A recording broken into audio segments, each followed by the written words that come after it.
你一剑干掉怪物后，系统跳出了3个选项，分别是反弹剑、强壮之血和飞剑反击。第一个效果是剑矢可以从墙壁反弹，2是增加生命上限，第3个则是受伤时可以召唤一把飞剑反击。沉思片刻后，我当然选择第3个。这时，一只怪物从身后偷袭，顶了你一下，然后瞬间神州出现5把飞剑，咻的一下，坏蛋当场记忆了。没错，这就是你的外挂3S 级天赋天罚之心，每升2级，系统都会跳出一个选项，可以在3个能力中选一个。你满意了？没想到重生获得的外挂这么强烈，这次我有信心再次带领人族战胜外星主神。没错，你是一个重生者，现在玩的正是一款跨时代虚拟游戏《诸神黄昏》。这游戏暗藏大秘密，里面获得的装备和技能数值在10年后能够同步到现实。然而外星文明带着他们的主神也随之降临，企图统治人类。前世你是游戏里的顶尖弓箭手，曾带领人族与外星文明对抗，击败了冰雪女神、亡灵女神等诸多神明。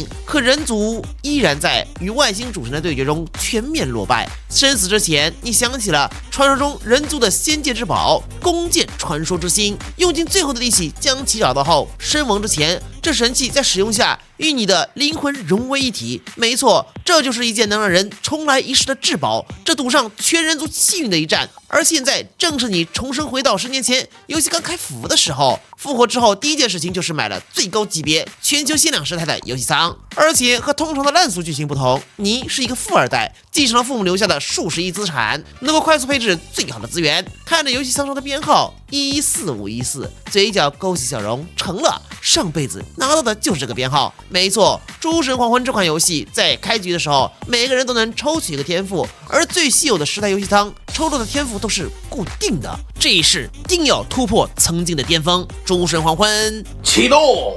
很快进入游戏，昵称呢就叫幽冥魔帝。看了一下，可选的职业分别有战士、法师、刺客、牧师等等，果断选择老本行。没错，就是弓箭手。前世积累的经验可不能浪费，而在抽取天赋的时候，也果不其然，拿到的是和游戏仓绑定的 SS 级天赋天罚之手。效果是每升10级就可以随机召唤女武神、天使或者恶魔3个其中之一。女武神会赐予攻击类特效，天使会给予攻击或生命上限，恶魔则是会刷出带有负面效果的强力词条。可刚准备点击确认，忽然胸口浮现一个印记，这是弓箭传说之心，它不是已经被消耗了吗？与此同时，系统传来声音：恭喜宿主成功升级天赋，已觉醒 SSS 级天赋天罚之心，效果已净化。你看了一下，除了之前的效果保留外，还多了个新效果，每升2级就可以从3个额外词条里3选1。你愣住了，这要知道10级和2级完全是不同的2个概念。诸神黄昏这游戏一共才100级，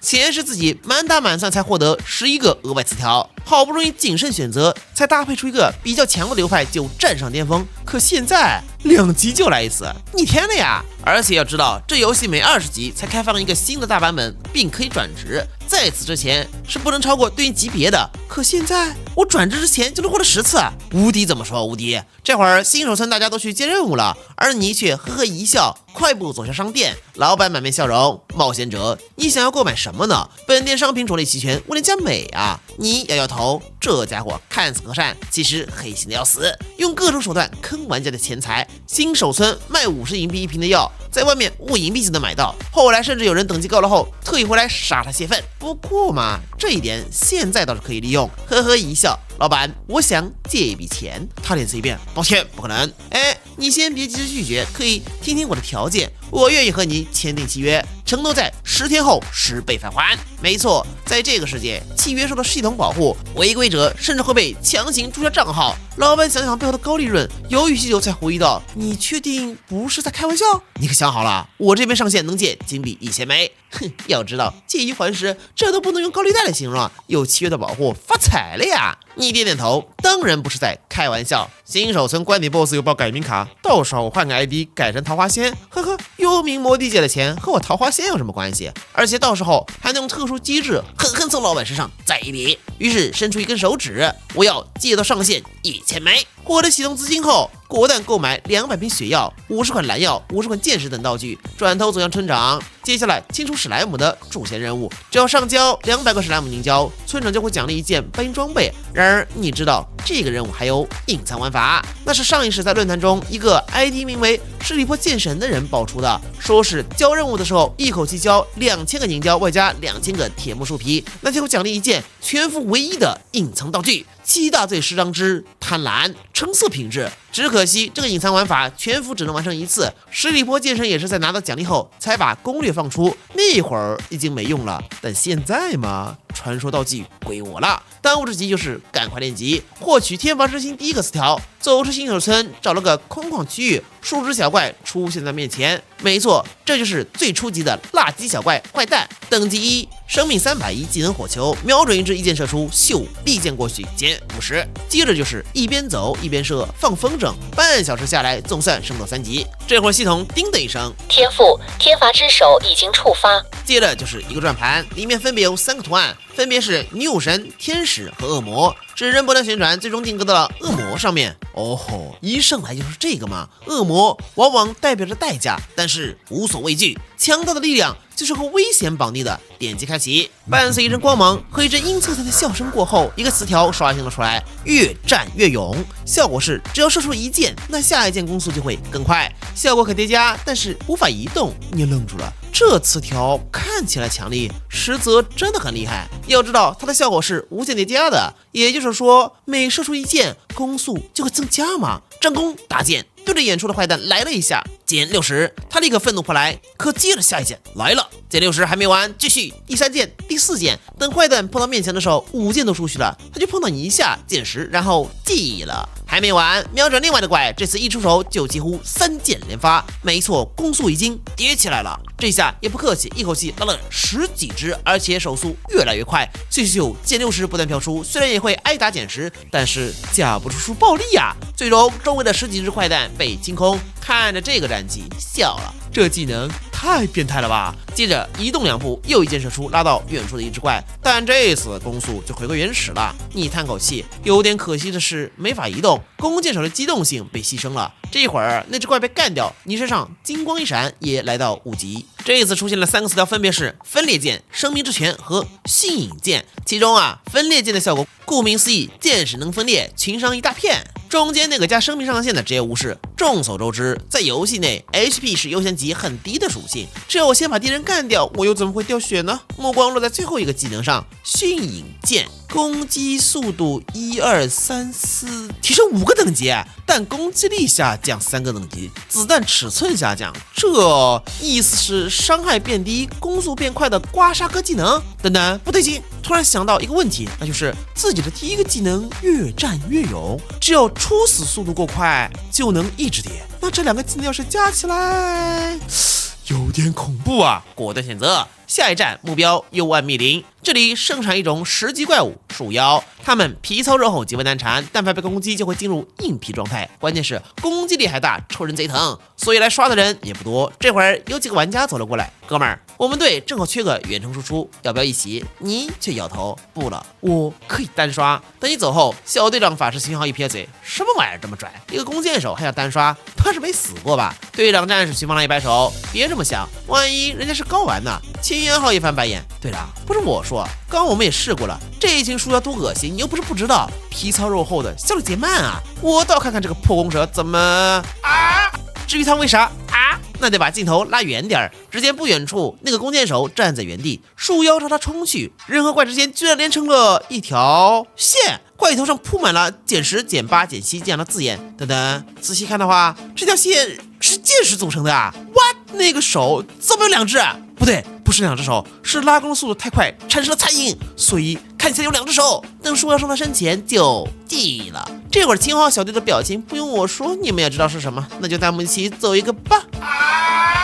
你们这边也真的是很惊讶呀，没想到这越战越勇和吸引剑组合起来效果这么变态，你天了呀！谁说刮痧没伤害的？那是刮的不够快，不够狠。不过唯一美中不足的是没法移动，期间也被树妖拍中，血量夸夸掉啊，没法长时间输出啊。这会儿叮的一下，等接待到7级，又跳出来3个选项，我看看这次能获得什么词条：光翼重伤剑，稀有品级，攻击时剑士有概率生出双翼，会造成重伤效果。哇，这个不错啊！让我再看看第2个，屠魔战士，击败怪物后一定时间内提升攻击力，前2个都不错，最后一个是啥？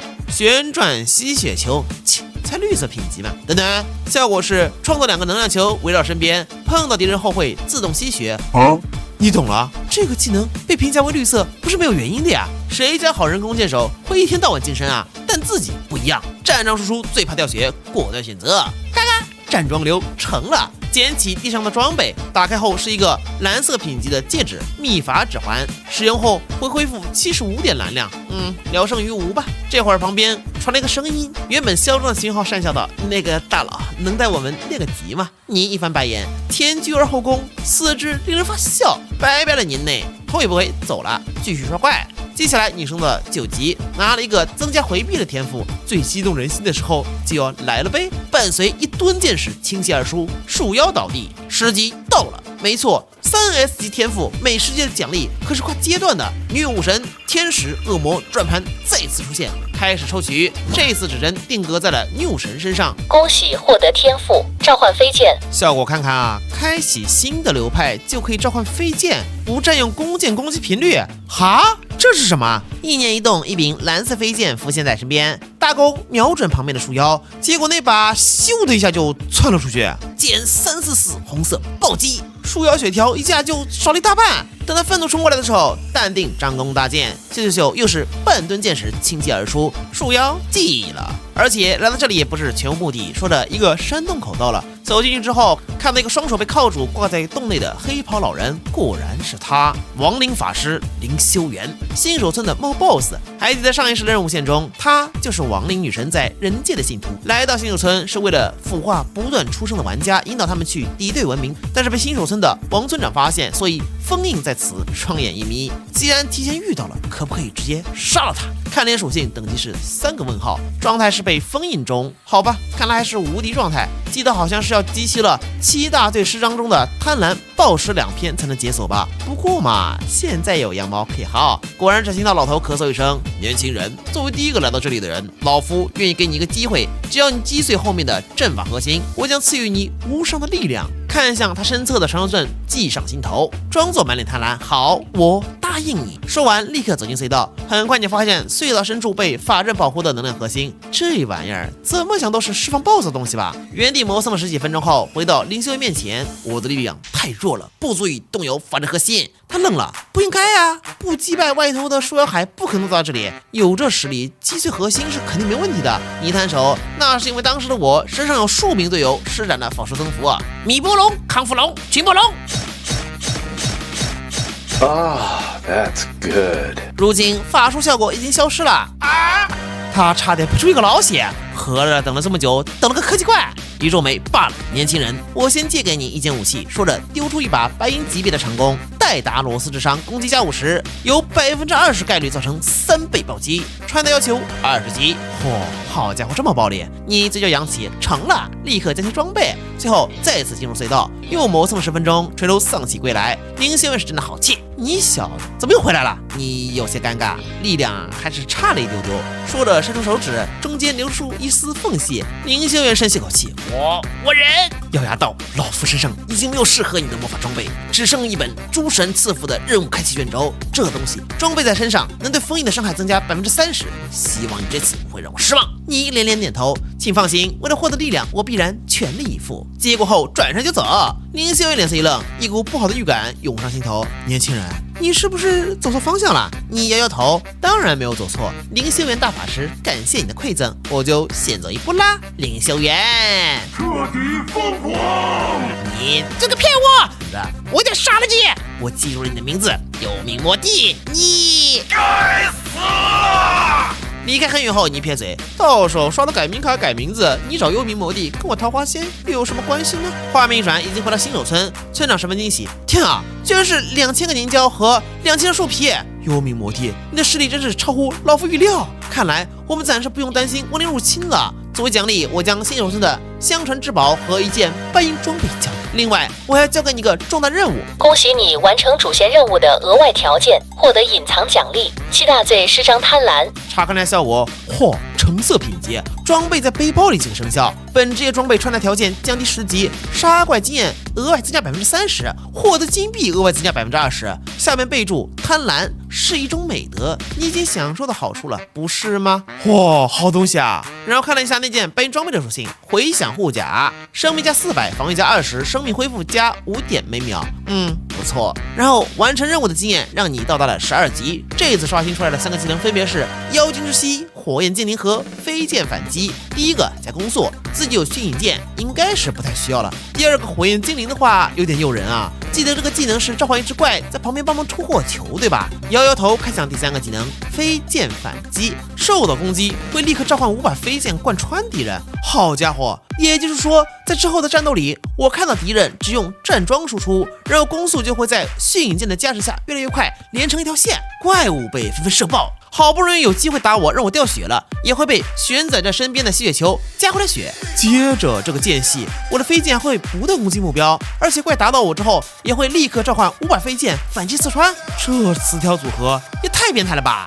这一世我是开挂啦！还记得上辈子弓箭手的词条也没那么厉害啊。这时候胸口的弓箭手传说之星缓缓漂浮而出，伴随金光闪现，它上面多了个2的标志，弓箭传说2，也就是说这个道具是升级过的。点击一下以后，这是原地输出，越射越快，越战越勇，虚影剑攻速拉满，反弹剑遇强弹射，火焰剑附加灼烧，而这些属性都是能集合在一局游戏中，让你的弓箭组合一大天。没错，继承了弓箭传说的爽感。作为正统续作，如今弓箭传说2来了，超过100种可取的技能，上万种技能组合，千人千面，无限可能。无论你是选召唤飞剑、飞剑追击、飞剑反击的飞剑流，还是武器复灵、射线精灵的自动打靶流，亦或是站桩输出流，都可以尽情享受 roguelike 输入版动作 RPG 手游带来的割草快感。现在弓箭传说2 1月15日全平台公测，每次选技能就像拆礼物。你恍然大悟，原来是弓箭传说之星进行升级啊！我体验到的是2代版本，难怪这么多变态技能组合呢。这会儿村长咳嗽一声，小伙子，你呆愣在那那么久，我还以为你恰饭去了呢。你不好意思挠挠头，村长，您是不是还有任务？您请说。他点点头，鉴于你完成了隐藏任务，接下来我将派你去收集下一种物资，2000张蛇皮，2000颗岩石之心。如果你能完成，我将会给你7大罪师章的另一篇报时。你眼前一亮，嚯，隐藏任务还有后续啊！那这2样拿齐，就可以一起解开封印大武林法师了呀。OK， 这任务我接了。